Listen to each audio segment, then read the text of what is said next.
Annoncé en 2019, puis sorti en 2020, Pourquoi je vis était l'un des biopics les plus attendus de TF1.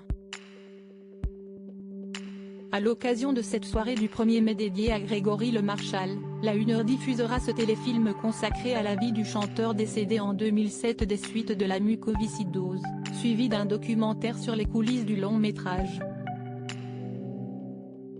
Pour incarner Grégory Le Marchal, c'est sur Michaël Lumière que le choix s'était porté. Passé par le cours Florent, le comédien de 26 ans s'est souvenu de ses premiers émois, avant de devenir acteur, en regardant la Star Academy, l'émission qui a révélé Grégory Le Marchal. Je regardais la Star AC quand je rentrais de l'école avec ma mère et c'est une émission que j'adorais parce que j'ai toujours voulu faire ce métier. Et là, il y avait du théâtre, il y avait du chant, il y avait de la danse, il y avait des primes devant un public et je me disais, c'est incroyable, avait-il confié dans une interview accordée à Doctissimo en 2020. J'ai trouvé la coïncidence incroyable qu'on m'appelle pour passer le casting pour ce rôle, s'est-il rappelé. En effet, lorsqu'il était plus jeune, le physique de Michaël Lumière a de nombreuses fois été comparé à celui du chanteur.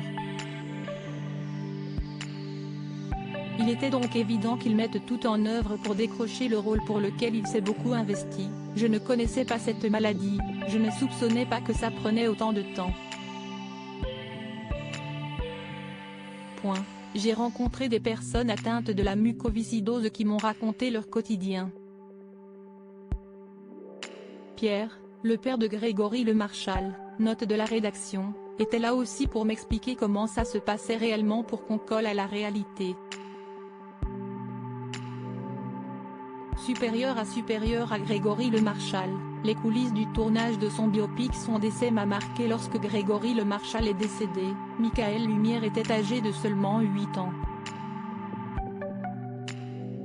Pourtant, l'acteur a admis avoir été marqué par la disparition du chanteur.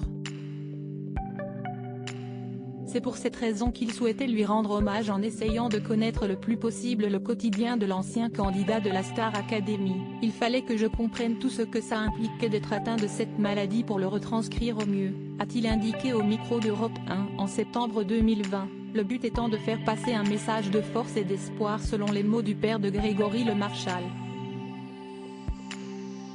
Avant d'obtenir ce rôle, Michaël Lumière s'est exercé sur les planches et dans quelques courts-métrages. Aperçu dans la série Scan France en 2018, le Niçois a ensuite enchaîné 2 rôles au cinéma l'année suivante dans Mon bébé puis dans La vérité si je mens. Les débuts. En 2021, il joue aux côtés d'Eva Danino et de Manon Azem dans Friendzone, actuellement disponible sur Netflix. Ce lundi 1er mai, les téléspectateurs de TF1 le découvriront ou le redécouvriront dans Pourquoi je vis.